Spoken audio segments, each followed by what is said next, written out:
Hello everyone, welcome back to English literature with Najma Nadeem. अगर आप BA, MA, BEd, TGT, PGT या UGC NET English की preparation कर रहे हैं, तो आज का लेक्चर आपके लिए बहुत इम्पोर्टेंट होने वाला है। इस वीडियो में हम मिडिल इंग्लिश लिटरेचर का कंप्लीट इंट्रोडक्शन समझेंगे। हम जानेंगे मिडिल इंग्लिश लिटरेचर क्या है, इसका टाइम पीरियड क्या है, ये पीरियड इंग्लिश लिटरेचर में इतना इम्पोर्टेंट क्यों माना जाता है, इस पीरियड की मेजर कैरेक्टरिस्टिक्स क्या है, कौन कौन से फेमस राइटर्स इस एज से बिलोंग करते हैं, उनके इम्पोर्टेंट वर्क्स कौन से हैं, और बीच बीच में मैं आपको एग्जाम ओरिएंटेड फैक्ट्स और इम्पोर्टेंट पॉइंट्स भी बताती चलूंगी जो टीजीटी, पीजीटी और नेट एस्पिरेंट्स के लिए बहुत इंपॉर्टेंट है और एग्जाम में बार बार पूछे जाते हैं। इस लेक्चर के एंड तक आपके पास मिडिल इंग्लिश लिटरेचर का एक स्ट्रॉन्ग फाउंडेशन होगा। उसके बाद चौसर और बाकी राइटर्स को समझना आपके लिए काफी आसान हो जाएगा, इजी हो जाएगा। So, without wasting any time, let's begin our journey into Middle English literature. What is Middle English literature?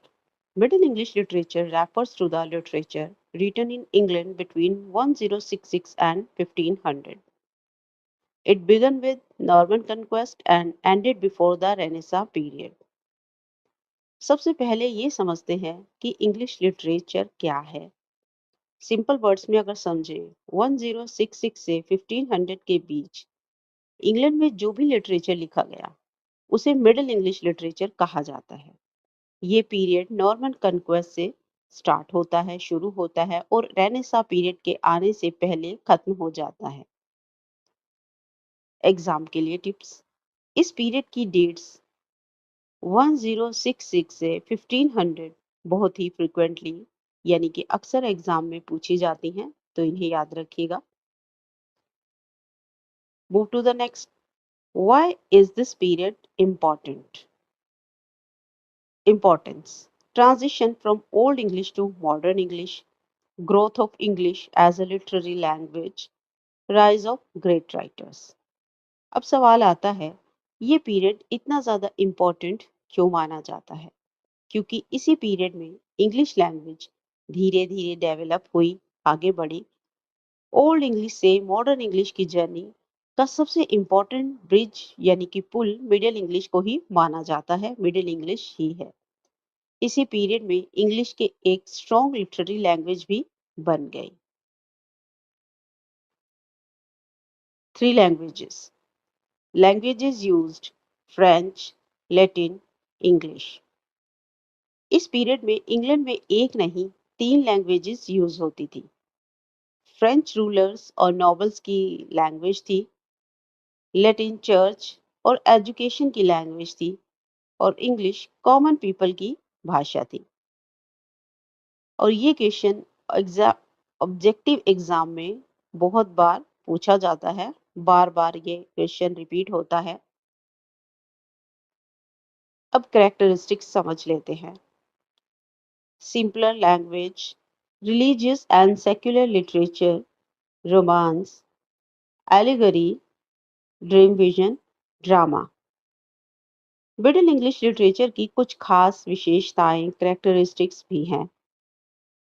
अब लैंग्वेज पहले से ज्यादा सिंपल हो गई थी।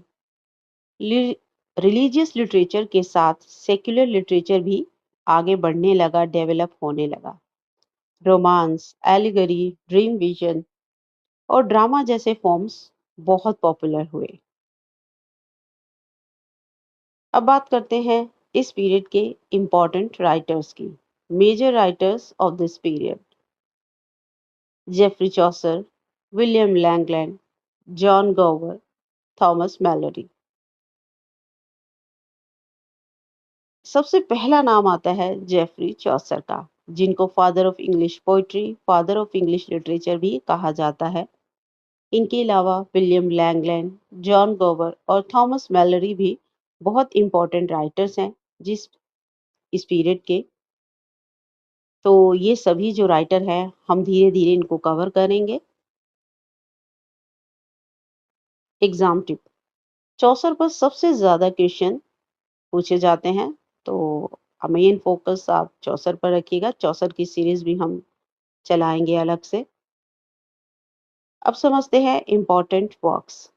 Major works: the Canterbury Tales, Piers Plowman, Confessio Amantis, Le Morte Arthur.